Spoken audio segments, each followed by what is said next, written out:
ये काम बनारस में किया गया, ये काम जयपुर में किया गया और मुल्क के दूसरे हिस्से में एडमिनिस्ट्रेशन ने जबरिया लोगों से डॉक्यूमेंट साइन कराए और उसके बाद में मीडिया के जरिए, जो उनका फ्रेंडली मीडिया है, उसके जरिए उसको अवैध बात करी।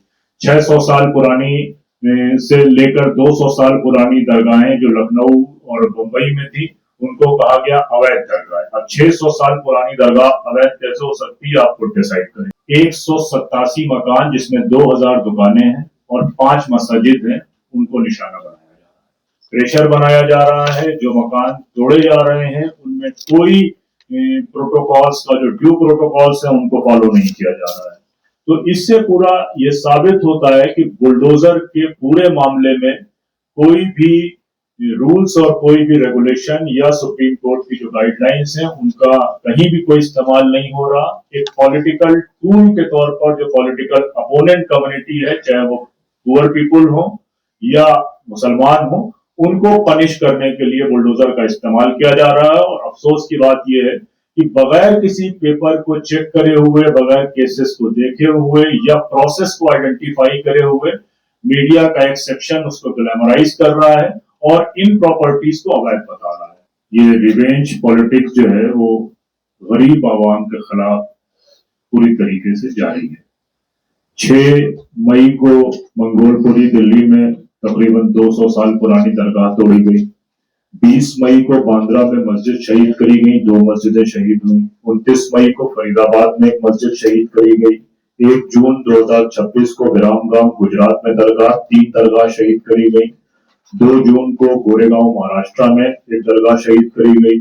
उसके बाद 2 जून को वाराणसी में मस्जिद शहीद करी गई। 5 जून को संभल में पहले एक दरगाह शहीद करी गई, फिर 6 जून को मस्जिद शहीद करी गई। फिर 8 जून को जयपुर में मस्जिद शहीद करी गई। फिर उसके बाद 8 जून को भयंदर में भी एक मस्जिद शहीद करी गई, जिस दिन जयपुर में यह कार्रवाई हुई। 9 जून को महाराष्ट्र में मस्जिद शहीद करी गई। फिर 10 जून को इटावा में एक दरगाह शहीद करी गई। फिर 10 जून को संभल में एक ईदगाह शहीद करी गई। फिर 13 जून को बनारस में एक मस्जिद शहीद करी गई। तो ये जो पूरा सीक्वेंस है, 1 महीने के अंदर तमाम रिलीजियस प्लेसेस को टारगेट किया गया, उन आबादियों को टारगेट किया गया जो कई सौ सालों से मौजूद थी। जयपुर में 45 साल पुरानी मस्जिद को शहीद किया गया और ये कार्रवाई जो सुप्रीम कोर्ट की डेमोलिशन की गाइडलाइन है कि पहले 3 नोटिसेज आनी चाहिए, नोटिस के बाद में बातचीत होनी चाहिए, कोई उसमें प्रोटोकॉल्स जो न्यायालय की तरफ से हैं, कोर्ट की तरफ से जो गाइडलाइन है, उनके कोई प्रोटोकॉल्स को फॉलो नहीं किया गया। और इन सब मामलों में ये देखा गया है कि एडमिनिस्ट्रेशन मस्जिद कमेटी को हॉस्टाइल करता है, उनको ब्लैकमेल करता है, उनको प्रेशराइज करता है और उनसे उल्टे सीधे स्टेटमेंट्स में साइन कराता है, जबकि मस्जिद कमेटी इस तरह के स्टेटमेंट पे या इस तरह के कंप्रोमाइज कमिटमेंट साइन करने के एलिजिबल ही नहीं है। मस्जिद कमेटी की हैसियत एक कस्टोडियन की है। मस्जिद कमेटी जो है वो मस्जिदों की मालिक नहीं हो सकती है, लेकिन उनसे उसके बावजूद ये काम बनारस में किया गया, ये काम जयपुर में किया गया और मुल्क के दूसरे हिस्से में एडमिनिस्ट्रेशन ने जबरिया लोगों से डॉक्यूमेंट साइन कराए और उसके बाद में मीडिया के जरिए, जो उनका फ्रेंडली मीडिया है, उसके जरिए उसको अवैध बात करी। 600 साल पुरानी से लेकर 200 साल पुरानी दरगाहें जो लखनऊ और मुंबई में थी, उनको कहा गया अवैध दरगाह। अब 600 साल पुरानी दरगाह अवैध कैसे हो सकती है, आप खुद डिसाइड करेंगे। सूरत में 105 घरों को तोड़ा गया। आज तक, यानी कि इस कार्रवाई के 15 दिन हो चुके हैं, कोई भी गवर्नमेंट एजेंसी ये बताने को तैयार नहीं है कि ये डेमोलिशन ड्राइव किसने करी, ये सूरत म्युनिसिपल कॉर्पोरेशन ने करी है या सूरत डेवलपमेंट अथॉरिटी ने करी। कोई भी गवर्नमेंट एजेंसी क्लैरिफाई नहीं कर रही है कि ये कार्रवाई हमने करी। ये किसी कारपोरेट के कहने पर, किसी बिजनेसमैन के कहने पर, किसी लैंड माफिया के कहने पर हुई, किसी पे कोई जवाबदेही कहीं भी नहीं है। उसके बाद बनारस में एक डेमोलिशन ड्राइव चल रही है दलमंडी में। दलमंडी में एक नया रास्ता, पहले एक रास्ता पुराना बनाया गया था काशी विश्वनाथ कॉरिडोर के नाम से, अब उसका पार्ट 2 बनाया जा रहा है। मौके पर हम लोगों ने विजिट किया, ग्राउंड में टीम के साथ गए। वहां ये मालूम चला कि अगर पिछले रास्ते से, पिछली गली से ये कॉरिडोर बनाया जाता तो सिर्फ 100 मीटर में मेन रोड से मंदिर का गेट मिल जाता, लेकिन 650 मीटर के एक रास्ते को चुना गया, जो कि ट्रेडिशनली जो है वो बहुत बिजनेस हब के तौर पर पूर्वांचल में मशहूर है, जिसको जलमंडी कहते हैं, और होलसेल की मार्केट। 187 मकान, जिसमें 2000 दुकानें हैं और 5 मस्जिद हैं, उनको निशाना बनाया जा रहा है। 100 मकान टूट गए हैं, और मकान तोड़ने में स्पीड जब लाई गई जब हाईकोर्ट वहां पर बंद।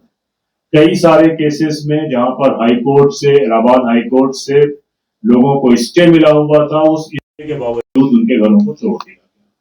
5 मस्जिदें हैं, और मस्जिद कमेटी के लोगों से जब बराह रास्त बात हुई तो उन्होंने इस बात को एक्सेप्ट किया कि एडमिनिस्ट्रेशन उनसे प्रेशर बना रहा है कि वो कंप्रोमाइज डॉक्यूमेंट पे साइन कर लें, ताकि हम उनसे कहें कि हम आपकी पार्शियली डैमेज करेंगे या कोई अल्टरनेट लैंड देंगे। लेकिन मस्जिद कमेटी के लोगों ने यही कहा कि हमारा उनको जवाब यही है कि हम इस मस्जिद के कस्टोडियन है, मालिक नहीं है, तो हमारा तो यह राइट ही नहीं है कि हम इस पे डील कर सकें। लेकिन लगातार वहां भी एडमिनिस्ट्रेशन के जरिए प्रेशर बनाया जा रहा है। जो मकान तोड़े जा रहे हैं उनमें कोई प्रोटोकॉल्स का, जो ड्यू प्रोटोकॉल्स है, उनको फॉलो नहीं किया जा रहा है। दिल्ली में एक बड़ी आबादी को ओ जोन के नाम पर आज से बुलडोजर ड्राइव वहां शुरू हो रही है। तो वो जो बुलडोजर है वो इनजस्टिस का जो सिंबल बना हुआ है, 20 साल से हम देख रहे हैं कि उन इलाकों में कंस्ट्रक्शन हो रहा है, जिसमें एमसीडी भी शामिल है, जिसमें बिजली भी दी जा रही है, दूसरी एजेंसीज भी शामिल है, और तब कोई प्रॉब्लम नहीं है। अचानक उसको ओ जोन डिक्लेयर कर दिया गया। ओ जोन का जो डिक्लेरेशन है कि ओ जोन किसने डिसाइड किया? क्या कॉमनवेल्थ जो विलेज है दिल्ली में, जो बिल्कुल यमुना के किनारे बना हुआ है, जो अक्षरधाम मंदिर है जो बिल्कुल यमुना के किनारे बना हुआ है, या जो वो कंस्ट्रक्शन जो टेम्परेरी कंस्ट्रक्शन हुए उसके बाद उसको परमानेंट बनाया गया श्री श्री रविशंकर के इवेंट के समय, वो जोन में नहीं गिने जाएंगे? या वो पर्टिकुलर आबादियां जिसमें गरीब रह रहे हैं, जिसमें माइनॉरिटीज रह रहे हैं, जिसमें मुसलमान रह रहे हैं, उनको ही वो जोन बना के आप डेमोलिशन करेंगे? और सबसे इसमें देखने वाली बात है कि डेमोलिशन ड्राइव जहां भी पीक में आ रही है, वो उस समय पीक में आ रही है जब वहां के लोकल मतलब वहां के उस स्टेट के हाईकोर्ट छुट्टी पर हैं, वेकेशन बेंच में काम कर रही है, जिनमें बहुत मुश्किल होता है कोर्ट पे जाना, या सुप्रीम कोर्ट बंद है। बांद्रा की मैंने आपसे बात करी, या दूसरे इलाकों की बात करी, इन सब इलाकों में गवर्नमेंट की एजेंसीज ने पानी का कनेक्शन दिया, बिजली का कनेक्शन दिया। तो बेसिक रिहेबिलिटेशन जो उनका बेसिक राइट है, उस रिहेबिलिटेशन पे कोई बात ना करके और कोई लोग कोर्ट न जा सके, लगातार ये ड्राइव चलाई जा रही है। उसके बाद जो मलिक साहब ने तोपसिया के बारे में बात किया, तोपसिया में 300 रजिस्टर्ड प्रॉपर्टीज को नोटिस है। उन 300 रजिस्टर्ड प्रॉपर्टीज में अप्रोक्सीमेटली 3000 से 3500 के बीच में फ्लैट्स बने हुए हैं। तो जो टोटल इफेक्टेड लोग हैं वो 15,000 के आसपास हैं, और ये कंस्ट्रक्शन 15 से 20 साल पुराने हैं, यानी कि 15 साल से वो म्युनिसिपल कॉर्पोरेशन को टैक्स दे रहे हैं, 15 साल से उनके घरों में पानी आ रहा है, 15 साल से वो बिजली का इस्तेमाल कर रहे हैं। ऑल ऑफ सडन जैसे ही पावर चेंज होती है तो उनका लीगल स्टेटस चेंज कर दिया जाता है और बुलडोजर उन इलाकों में पहुंच जाता है, और वहां पर कुछ इलाकों में स्टे हासिल हुआ है, वो पार्शियल स्टे है, और कुछ इलाकों को 2 या 3 बिल्डिंगों को तोड़ा गया है।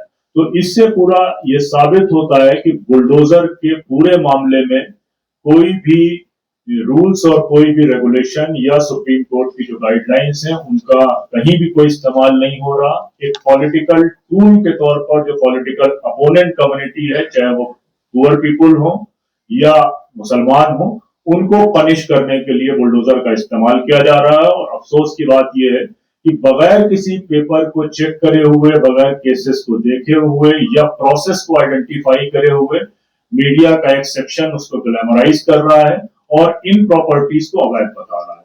खुद जयपुर की जो मस्जिद है वो जयपुर डेवलपमेंट अथॉरिटी से ली हुई जमीन है, अचानक वो अवैध हो जाती है। तो ये अवैध की टर्मिनोलॉजी मीडिया लोगों को सिर्फ एक सेक्शन को खुश करने के लिए, और जो इरेगुलरिटीज हैं, जो इस पूरे प्रोसेस को फॉलो नहीं किया जा रहा, उसको ढकने के लिए अवैध जैसे शब्दों का इस्तेमाल करके एक सेक्शन को, एक वोटर को खुश कर रहा और एक वोटर को निशाना। वेस्ट बंगाल में असेंबली इलेक्शंस हुए और नई हुकूमत बन चुकी है। नई हुकूमत बनने के बाद वहां अपने पॉलिटिकल अपोनेंट्स को उनकी वफादारियां तब्दील करने के लिए उन पर जुल्म और ज्यादती का सिलसिला जारी है।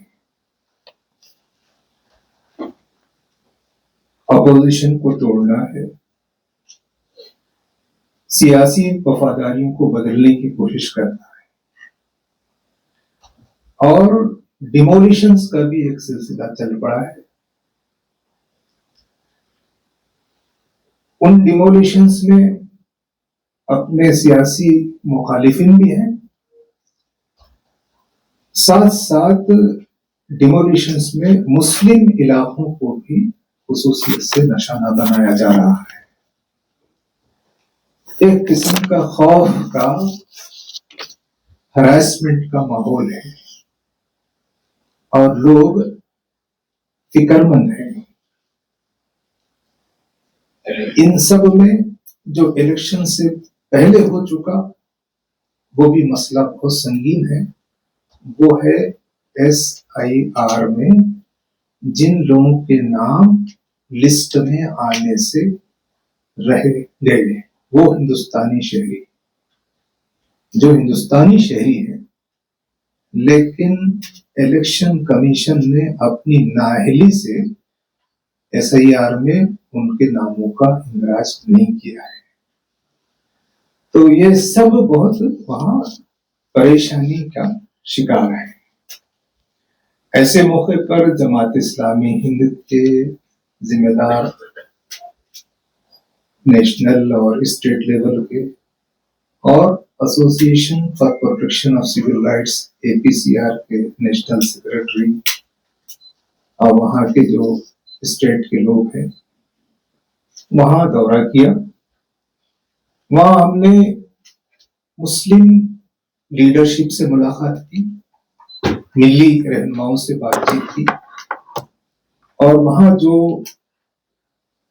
तशवीश सामने आई, वहां के लोगों ने अब ये कहा कि हमारे जो दीनी मदारिस हैं, उन दीनी मदारिस के ऊपर उनको बड़ा खौफ और खतरा महसूस हो रहा है।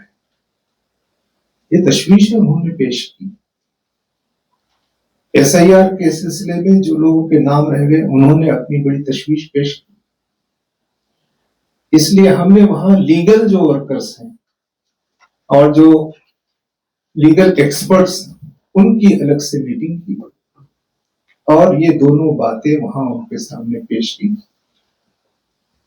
फिर तीसरा जो इशू है, जो पॉलिटिकल अपोनेंट्स को और डिमोलिशंस में तो सारे अवाम के साथ हो रहा है तकलीफ का मामला, खास तौर पे हाकर्स को, रेडी लगाने वालों, जो वेस्ट बंगाल में, कलकत्ता में बहुत सी जगह लोग जिनका रोजगार ही वो रोजगार खतरे में, और डिमोलिशंस है और डिमोलिशंस की कार्रवाई, उसमें मुसलमानों को निशाना बनाया गया। तो ये बातें हमने सिविल सोसाइटी से की है, मीडिया रहनुमाओं से की और लीगल एक्सपर्ट से की है। खास तौर पे हमने उस मुकाम का दौरा किया जो सुर्खियों में है, तोपसिया।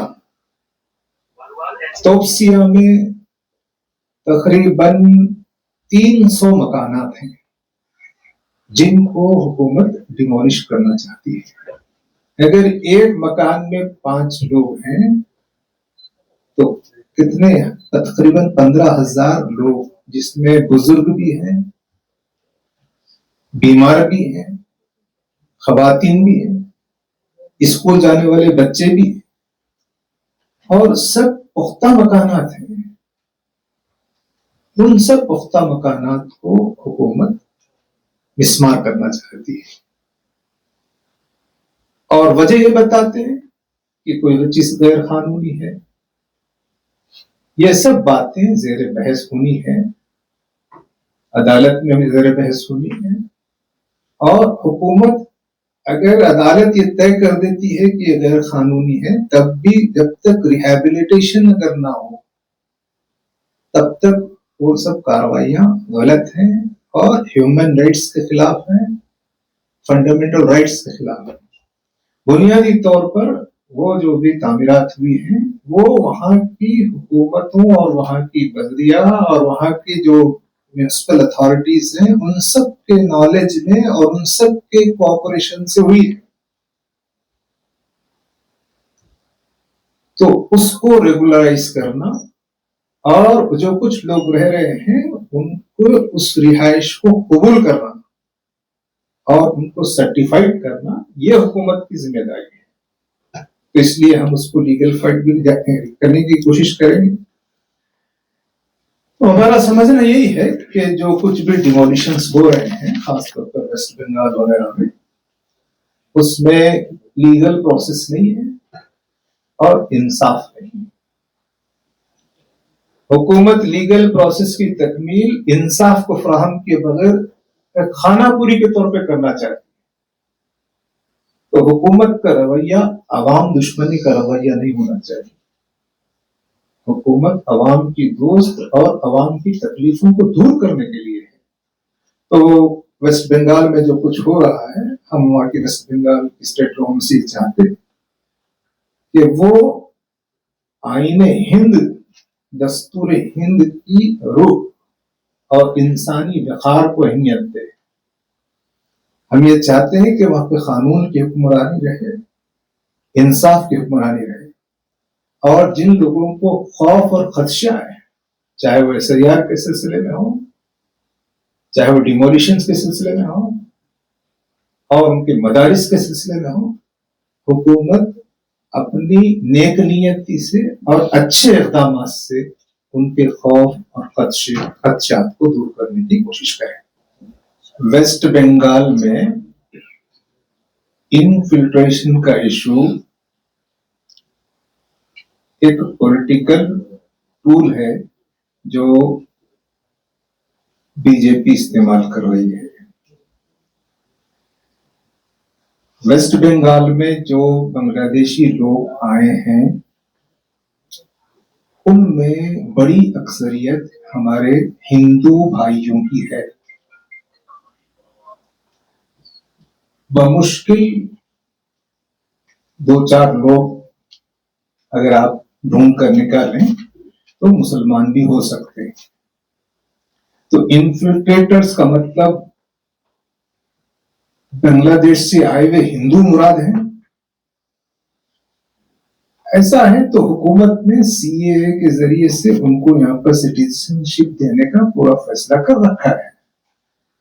तो बांग्लादेश के लोग आए हुए लोग हिंदू भाई हैं, मुसलमान बहुत इक्का दुक्का हो सकते। तो जो बांग्लादेश से आए हुए मुसलमान हैं वो मुसलमानों को बांग्लादेश भेजा जा सकता है, उस पर हमको इतराज नहीं है। लेकिन जो प्रोपेगेंडा है, जो नैरेटिव है, वो ये है कि जो ओरिजिनल इंडियन सिटीजन हैं, जो पुरखों से वेस्ट बंगाल में आबाद हैं, जो हिंदुस्तान के शहरी हैं, उनको इन्फिल्ट्रेटर्स कहना ये हुकूमत की और सियासी पार्टियों की एक पॉलिटिकल उनकी जरूरत है। ऐसा कोई इशू वहां पर नहीं है। हम जो आप जिस फैसले का जिक्र कर रहे हैं हम उसका खैर मकदम करते हैं, इलाहाबाद हाईकोर्ट के इस फैसले का, जिसमें एक मासूम हिंदुस्तानी शहरी को गैर कानूनी तौर पर आप उसको बांग्लादेशी करार देते हैं। तो अदालत ने जुर्माना जो आयद किया है, ऐसे जुर्माने आयद करने के सिलसिले को वसी करना चाहिए, हम उसका